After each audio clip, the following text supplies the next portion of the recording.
পশ্চিম মধ্য বঙ্গোপসাগর ও তৎসংলগ্ন এলাকায় অবস্থানরত গভীর নিম্নচাপ এখন চট্টগ্রাম সমুদ্র বন্দর থেকে ৫০০ কিলোমিটার দক্ষিণ পশ্চিমে অবস্থান করছে। এই অবস্থায় সম্ভাব্য ঘূর্ণিঝড় মোকাবেলায় চট্টগ্রাম বন্দরে নিজস্ব অ্যালার্ট ১ জারি করা হয়েছে। চট্টগ্রাম বন্দরের সচিব ওমর ফারুক জাগো নিউজকে বলেন, বন্দরে নিজস্ব অ্যালার্ট ১ জারি করা হয়েছে। প্রাথমিকভাবে বন্দর জেটি এবং বহির্নোঙরে অবস্থানরত জাহাজগুলোকে সতর্ক থাকতে বলা হয়েছে। তবে চট্টগ্রাম বন্দরের কার্যক্রম এখন পর্যন্ত স্বাভাবিক। তিনি আরও বলেন, ঘূর্ণিঝড় থেকে চট্টগ্রাম বন্দর রক্ষায় সব ধরনের প্রস্তুতি চলছে। আবহাওয়া অফিসের নির্দেশনা মেনে আমরাও নিজস্ব অ্যালার্ট জারি করব।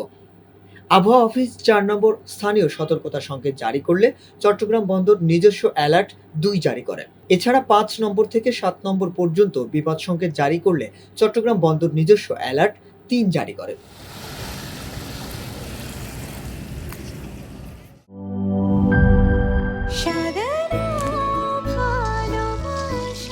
স্পেশাল মানুষদের জন্য মজাদার ম্যাজিক মাসালা ফ্লেভারে মিস্টার নুডলস, স্বাদ নাও ভালোবাসার।